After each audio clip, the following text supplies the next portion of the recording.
نے لال جنے تھے؟ کیا دھرتی نے انسان دیکھے تھے؟ آج تک دنیا ایسا بادشاہ نہ دکھا سکی جو 22 لاکھ مربع میل پہ حکومت کر کے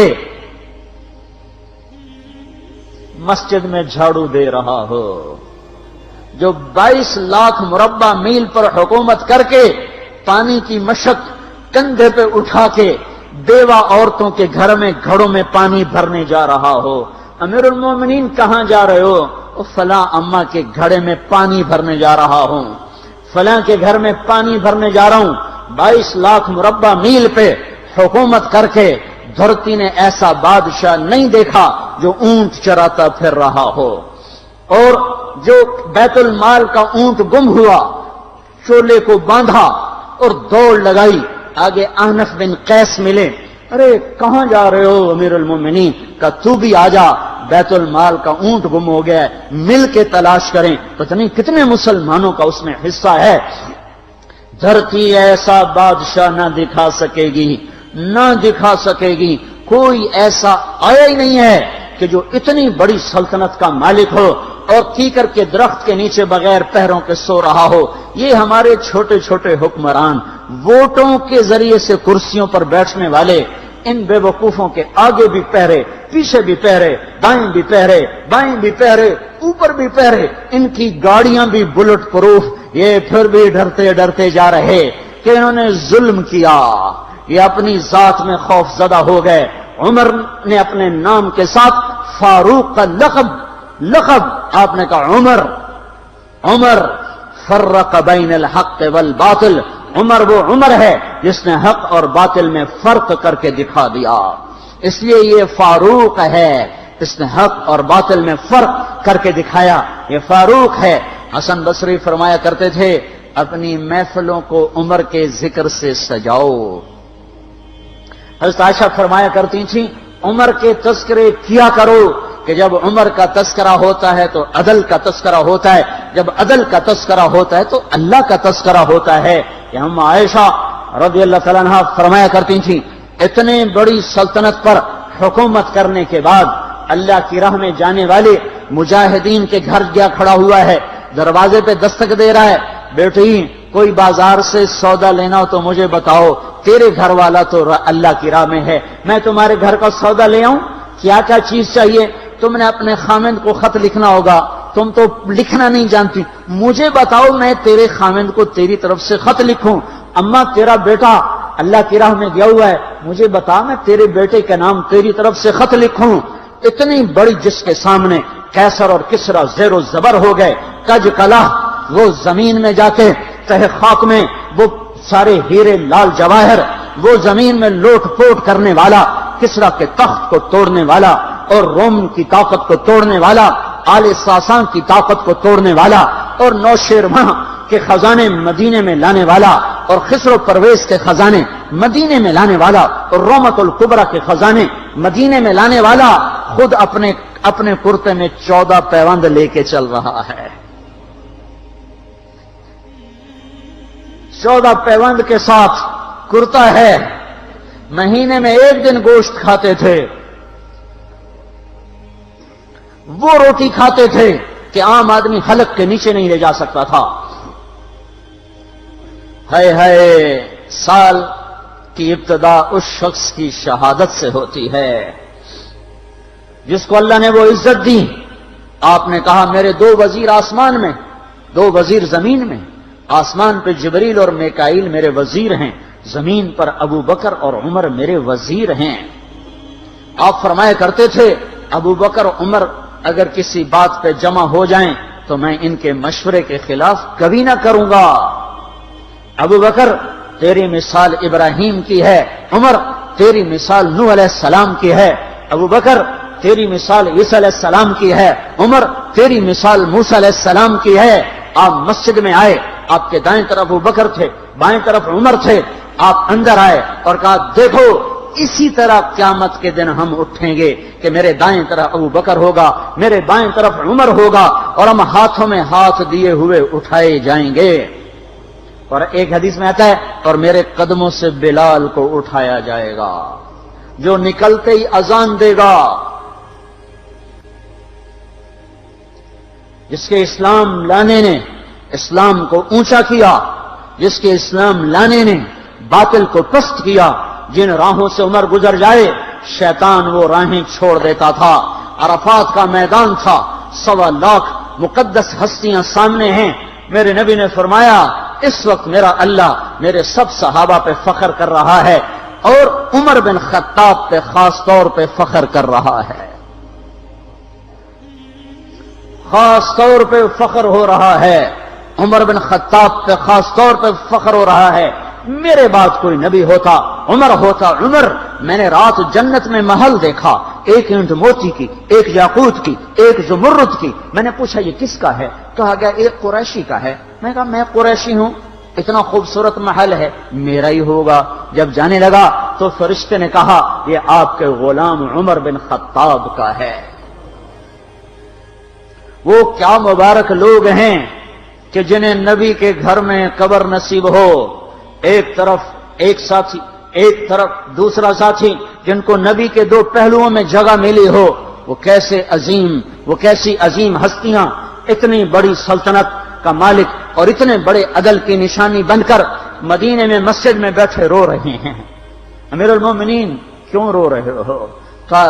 کہا دجلہ کے کنارے کتا بھی پیاسا مر گیا تو پوچھ تو عمر کی ہوگی، فرات کے کنارے کتا بھی پیاسا مر گیا تو پوچھ تو عمر کی ہوگی۔ راتوں کو پہرے دیے جا رہے ہیں، راتوں کو خبرگیری کی جا رہی ہے۔ مدینے کے باہر ایک خیمہ ملتا ہے، چند بچے ملتے ہیں جو رو رہے ہیں۔ ایک عورت ہانڈی چڑھا کے ڈوئی پھیر رہی ہے۔ پوچھتے ہیں بہن یہ بچے کیوں رو رہے ہیں؟ کہ یہ بھوک سے رو رہے ہیں۔ ہانڈی میں کیا ہے؟ پانی، کچھ بھی نہیں۔ کیوں چڑھایا ہوا ہے؟ بہلانے کے لیے، سو جائیں گے روتے روتے۔ میرا اور عمر کا اللہ کے ہاں فیصلہ ہوگا۔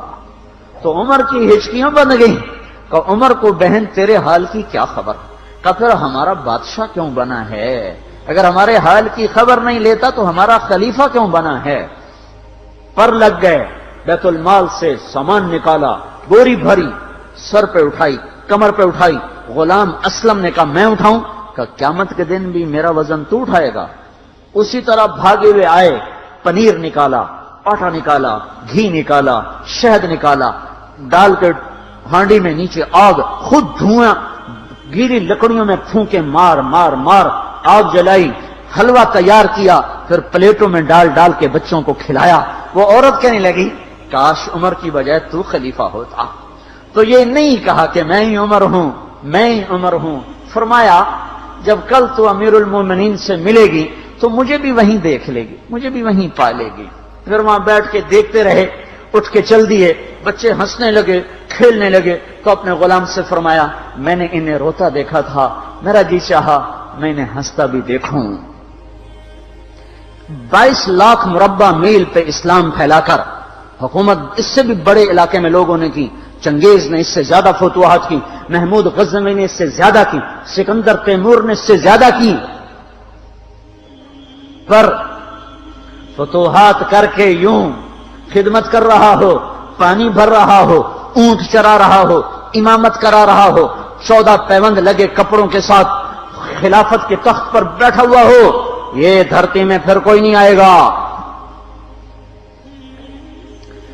ہے نماز میں خنجر لگا، نماز پڑھاتے ہوئے 27 ذوالحج، 27، 28، 29 یکم کو انتقال ہوا۔ یکم محرم موت کے آثار گہرے نظر آئے۔ بیٹے کو بلایا کہ بیٹا جاؤ اما عائشہ سے پوچھ کے آؤ کہ عمر اپنے ساتھیوں کے ساتھ دفن ہونے کی اجازت چاہتا ہے۔ امیر المومنین کے لقب سے بات نہ کرنا، عمر کہنا۔ عمر، اب میں امیر المومنین نہیں رہا۔ جب وہ پوچھنے گئے تو حضرت عائشہ رو رہی تھیں۔ انہوں نے عرض کیا اما جان میرا باپ اپنے ساتھیوں کا پڑوس چاہتا ہے۔ انہوں نے فرمایا یہ جگہ تو میں نے اپنے لیے رکھی تھی، لیکن اگر عمر چاہتے ہیں تو ان کو مجھ پر فضیلت ہے، میں ان کے لیے دستبردار ہوں۔ انہوں نے واپس آ کر خوشخبری سنائی، مبارک ہو اجازت مل گئی۔ کہ نہیں شاید میرے شرم میں اجازت دی ہو، جب مر جاؤں تو مجھے دوبارہ دروازے کے سامنے رکھ کر پھر جا کے پوچھنا، اس وقت اجازت ملے تو پھر لے جانا، ورنہ مجھے بقیع کی طرف لوٹا دینا۔ اتنے میں حضرت علی آئے، پریشان دیکھا، عمر کیوں موت سے ڈر گئے؟ کہ نہیں، موت کے بعد کی گھاٹی سے ڈر رہا ہوں۔ کہ ڈرو نہیں، میرے ان کانوں نے سنا ہے اور اتنی دفعہ سنا ہے کہ میں گن نہیں سکتا کہ اللہ کے نبی فرمایا کرتے تھے ابو بکر اور عمر جنت کے بڑی عمر کے لوگوں کے سردار ہیں۔ آپ نے فرمایا تو اس بات کی گواہی دے گا؟ کہ میں بھی دوں گا، میرا بیٹا حسن بھی دے گا۔ امام حسن بھی ساتھ تھے۔ کہ میں بھی دوں گا، میرا بیٹا حسن بھی گواہی دے گا۔ پھر بھی ہے جو جنت کی بشارتیں لیے ہوئے ہیں، 10 مبشرہ، ابو بکر جنتی، عمر جنتی، عثمان جنتی، علی جنتی، طلحہ جنتی، زبیر جنتی، ابو عبد الرحمن بن عوف جنتی، ابو عبیدہ بن جراح جنتی، سعید بن زید جنتی۔ آپ نے نام لے کر گنے، نام لے کر گن کر کہا، سنو ابو بکر جنتی ہے، عمر جنتی ہے، عثمان جنتی ہے، علی جنتی ہے، طلحہ جنتی ہے، زبیر جنتی ہے، سعد بن ابی وقاص جنتی ہے، عبد الرحمن بن عوف جنتی ہے، ابو عبیدہ بن جراح جنتی ہے، سعید بن زید جنتی ہے۔ میں ان سے راضی ہوں، لوگوں ان کا حق پہچانو، میں ان سے راضی ہوں، میں ان سے راضی ہوں۔ پھر آپ نے فرمایا اگر تم نے ان کے بارے میں کسی ایک کے بارے میں بھی دل میں بغض لے کر مر گئے، اور تم نے اتنی بندگی کی تھی کہ سوکھ کے کانٹا ہو گئے تھے، روزے اتنے رکھے تھے کہ پیٹ کمر کو لگ گیا تھا، سجدے اتنے کیے تھے کہ تمہارے ماتھے اور گھٹنوں پر پتھروں جیسے نشان پڑ گئے تھے، اتنا کچھ کر کے ان 10 میں سے کسی ایک کا بغض لے کر اگر تم مر گئے تو اللہ تمہیں منہ کے بل جہنم میں گرا دے گا۔ لوگوں میں ان سے راضی ہوں، ان کا حق پہچانو، جن کو اللہ بھی رضا کے پروانے دے رہا ہو، جن کو اللہ کا رسول رضا کے پروانے دے رہا ہو، جن کو وزارت کا شرف مل چکا ہو، نبی کے پہلو میں قبر جن کی بننے کا اعلان ہو چکا ہو، وہ موت پر کیا کہہ رہا ہے؟ موت پہ کیا کہہ رہا ہے؟ اپنے بیٹے سے کہا میرا سر زمین پہ ڈال دے۔ ان کی گود میں سر تھا عبداللہ بن عمر، تو انہوں نے گود سے ہٹا کر پنڈلی پہ رکھ لیا، یہاں رکھ لیا۔ کہنے گے کیا کہہ رہا ہوں سنتے نہیں ہو، زمین پہ ڈال دو۔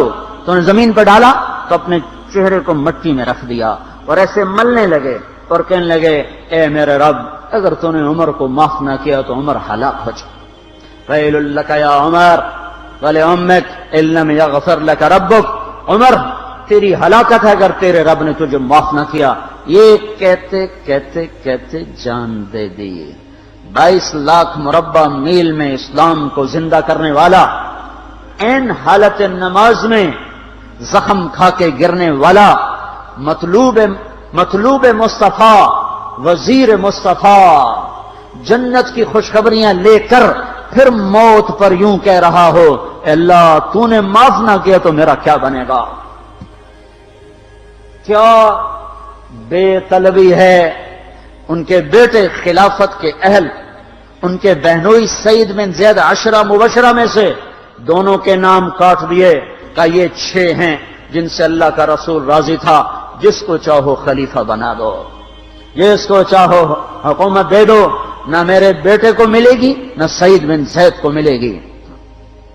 کسی نے کہا شوشہ چھوڑا، آپ کا بیٹا بھی تو بہت قابل ہے، اسی کو بنا دیں۔ تو اسے تو طلاق دینا نہیں آتا، حکومت کہاں سے چلائے گا؟ یہ ایک واقعہ کی طرف اشارہ کیا ہے، اس کے پیچھے ایک واقعہ ہے جس کو انہوں نے یاد کر کے فرمایا وہ تو طلاق دینا نہیں جانتا، وہ حکومت کیا چلائے گا؟ حالانکہ بڑے صحابہ میں عبداللہ بن عمر کا مقام ہے۔ ہے جنازہ صہیب رومی نے پڑھایا، دروازے کے سامنے لا کے رکھ دیا گیا، سب لوگ جنازے کے ساتھ کھڑے ہو گئے، عبداللہ بن عمر اکیلے آگے گئے، دروازے پر دستک دی کہ اما جان میرا باپ عمر بن خطاب دروازے پہ حاضر ہو چکا ہے، اندر آنے کی اجازت چاہتا ہے۔ تو عائشہ رضی اللہ تعالیٰ نے اپنی چادر کو اٹھایا اور روتے ہوئے باہر نکل گئیں۔ پھر لوگ اندر داخل ہوئے، قبر کھودی گئی، قبر کھودتے ہوئے عبداللہ بن عباس بھی قبر کے کھودنے میں شریک تھے۔ تو کہتے میرے کندھے پہ کسی نے ہاتھ رکھا، میں نے پیچھے مڑ کے دیکھا تو علی رضی اللہ تعالیٰ عنہ کھڑے رو رہے تھے اور فرما رہے تھے مجھے پتا تھا تو یہیں آئے گا، یہاں تیرے سوا کوئی نہیں آ سکتا۔ کہ میں نے ایک دفعہ نہیں کتنی دفعہ میں نے اللہ کے نبی سے یہ بات کا تکرار سنا، میں ابو بکر اور عمر، اس کا اتنا تکرار سنا ہے میں نے کہ مجھے یقین تھا یہیں آئے گا، تو اور کہیں نہیں جا سکتا۔ میرے بھائیو غفلت سے باہر آ جائیں، یہ دھوکے کا گھر، یہ مچھر کا پر، یہ مکڑی کا جالا، یہ دنیا کہیں ہمیں ہلاک نہ کر دے۔